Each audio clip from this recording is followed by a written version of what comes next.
Can we talk about how weird the relationship between Donald Trump and Carolyn Lewis is? He's always talking about her mouth and her lips. She's always looking at him in the strangest way. We know Carolyn's into older guys. I don't want to get into their personal lives. I seriously don't want to think about what's going through Donald Trump's head. But we kind of have to when moments like today happened in a meeting between Donald Trump and Viktor Orban. Donald Trump decided he would start essentially hitting on Carolyn Lewis as he begged her to save him from a question about affordability. Because, of course, his brain is too broken to understand anything. We're going to get into it all. But before we do, if I could quickly ask you to leave a like on this video, and if you haven't already, and you enjoy our channel, to hit that subscribe button, because it goes a long way in supporting our work. Now, like I said, Donald Trump started off this press conference before he got to the hitting on portion, talking about, or should I say whining about affordability in this clip right here. Lower energy prices, which I think you admit we do substantially. That means everything else. So we are the victors on affordability. But if I watched that election, which I was not much involved in, I didn't support Virginia, the candidate, didn't do a lot of support for the other candidates. They asked me about Cuomo, and I said, well, it's a question, do you want a thug or do you want a communist? I mean, that was my response. So I wasn't involved in that stuff too much. But I will say this, if you look at affordability, which they campaigned on, they lied because they talked about, oh, prices are up. No, prices are down under the Trump administration. Oh, yes. The man with the gold toilet who's never bought groceries in his entire life and doesn't care about working people is a little annoyed that he has to talk about affordability and wants us all to know that the election loss wasn't his fault. It's really funny that Donald Trump is just like so clearly wrapped up with how he is perceived rather than like what his party won or lost on Tuesday. It was immediately, I wasn't on the ballot. And it's quite frankly, it's all about me. But it was a repudiation of you, Donald, no matter you know what you're gonna say. And he knows the next one will be just as bad. Which is why Donald Trump is already saying Democrats are about to beat up on him. Normally I would say, well, a little bit, but the reason that I'm not is because if they ever took over power, they'll do it. Look, Joe Manchin and Sinema are two people that are no longer in politics because of this issue. They were opposed to what the Democrats wanted to do. They wanted to terminate the filibuster. They were opposed to it. They're no longer in politics. They're gone. The Democrats will do this. So if the Democrats are going to do it, I'm saying Republicans should do it before they get a chance. It's very simple. And if we do it, we will never lose the midterms and we will never lose the general election because we will have produced so many different things for our people, for the country. Donald Trump knows what's coming. He's not asking Republicans just to eliminate the filibuster so they can do whatever they want. They can pass a horrible CR to end the government shutdown. Donald Trump knows that that is a politically toxic issue, obviously. But what he wants to do, what he's tweeted about the most when it comes to eliminating the filibuster, is the voter reform that will take place after now. Do you think Donald Trump is going to change course with the tax cuts he's given to the wealthiest people in the history of our country? In the history of the world? Do you think he's going to actually work to lower prices? Or do you think he's just going to undermine democracy? I think I know which one. Because Donald Trump has completely lost his mind. He can't even talk about these issues. He had to have Carolyn Leavitt save him before he hit on her. We got to take a look at the clip first. It's very unfortunate that the reporters in this room refuse to address, sir, what you just said, which is that you inherited the worst inflation crisis in modern American history, and you are fixing it in 10 short months. And your entire administration has been tasked with this effort, from Treasury Department to Agriculture Department to the National Economic Council right here at the White House. They are slashing regulation. He signed the largest middle-class tax cut in 6 months. In 6 months, in record time, putting more money back into the American people's pockets. So affordability is what the American people elected this president to do, and he is doing it, and you guys refuse to cover it, and you refuse to cover that the previous administration created the worst unaffordability crisis in American history. And I've been watching the TV all day saying that he doesn't want to talk about affordability. That's what he's working on every day. So Trump has done this a lot recently. We saw it with J.D. Vance last night. He's doing it more and more, where he'll be asked a pretty basic question and then jump to, well, one of my people will answer that. They can go ahead and answer it for me, and that'll be great. And we love their answers. Just because he doesn't know and doesn't want to speak. He knows he wants Carolyn to answer, though, because he loves her and wants her to never leave, apparently. Can I get her someone? Sure. Caroline, the Prime Minister would like you to work for him in Hungary. Please consider. She's- Please consider. You know what? That's a very good decision you just made. Please. You can't tell me differently. That's a bit of a hit, right? Like, he's always talking about her mouth. And he's always like, oh, she's so great.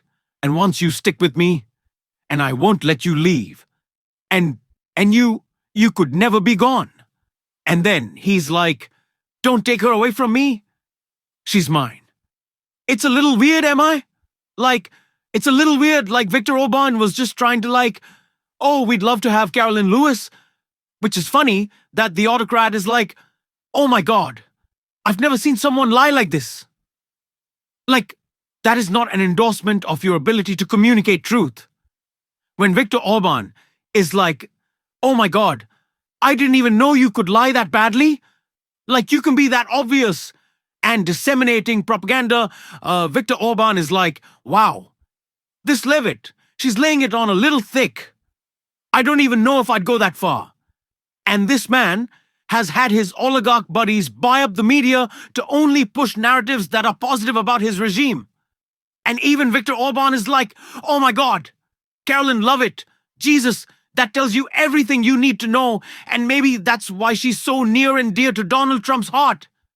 But we know that image when she's kind of like leaning over at Easter. I don't really want to describe how she was leaning. And Trump was kind of looking at again, I don't want to speak too much to this, but like Donald Trump, I'd say historically pretty creepy guy, pretty weird guy, pretty disgusting guy. Caroline Leavitt, she likes herself an older dude. By the way, this is someone who preaches her Christian values. I don't want to comment on anyone's life. I will comment on the hypocrisy of it. Caroline Leavitt had her child before she was married. You live your life however you want. I'm not judging anyone's relationship. But Caroline Leavitt is always saying that she's Mrs. Family Values again. You should plan your life and live it however you want. It's no problem at all. Why don't we just starve everybody? That'll be great. Everyone will be so nice and thin. And we like them thin. I know Donald Trump really likes when people are thin. What is he? He prefers the build of a 14-year-old girl. That's the photo he sent to Epstein. That's kind of how he likes people to look, the fucking pedophile that he is. Yeah. But Donald Trump was announcing how healthy everyone is while a man collapsed behind him. And he kind of looked, he's like, yeah, whatever. I don't really care, he doesn't really care. And although I could talk about this forever, and I did yesterday, I think the person who gave the perfect synopsis of how this so represents Trump's administration, you're really gonna want to hear. This was Lawrence O'Donnell right here. Who reached down to help the man who was revived and then helped from the room by White House medical staff. At the first sign of the commotion, Donald Trump turned around, as you see there. But then, not understanding what was happening, he turned away. When he saw that man on the ground, he looked and then turned away, as you see here. And then Donald Trump, a person without a single sympathetic instinct, stood staring straight ahead, as if pretending that whatever suffering the man behind him was experiencing wasn't happening. And yes, that's the man's foot in the air that you see in the corner of that picture, his feet. This image captured Donald Trump's ability to completely ignore a person in need. We know what Joe Biden would have done. We know what Barack Obama would have done. We know what George W. Bush would have done. They would have gotten physically involved in reaching down to help that person. They wouldn't get in the way of Dr. Oz or any other medical professional there, but they wouldn't ignore it. They wouldn't turn away. Donald Trump did that today with a man on the floor in the Oval Office, and he did it today with millions of American air travelers whose plans he is threatening. And he did it today with millions of Americans who are worried about their ability to afford food because Donald Trump is trying to take their supplemental nutrition assistance benefits away, while a judge in Rhode Island continues to order Donald Trump to fund those benefits fully. It is the same Oval Office where Donald Trump congratulated Elon Musk for taking food out of the mouths of starving children and starving people in famine conditions in Africa. It is the same Oval Office where Donald Trump congratulated Elon Musk for denying life-saving medicine that this country has been giving to fight AIDS in Africa for over 20 years, thanks to a very successful program created by President George W. Bush and Dr. Anthony Fauci.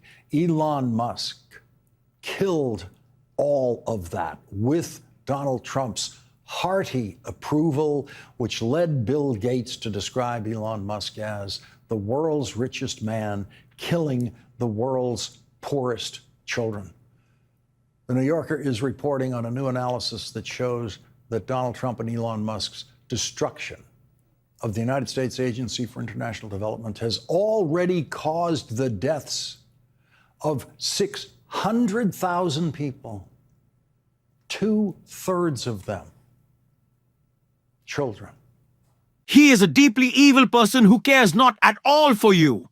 And I just think that we have to be very, very clear about that he could not care less about you or I. He doesn't. He's never going to, and we shouldn't think that he will. And I think we should make that obvious in all of our messaging. Because Donald Trump is now whining that people care about affordability after running a presidential campaign in which all he said is he cared about affordability. So let's point out the lie. Let's call out the bullshit. We're doing it on this show. If you want to support that, as always, you can hit that subscribe button, leave a like on this video. If you stuck around to the end, drop a blue heart in the comments. Keep on fighting.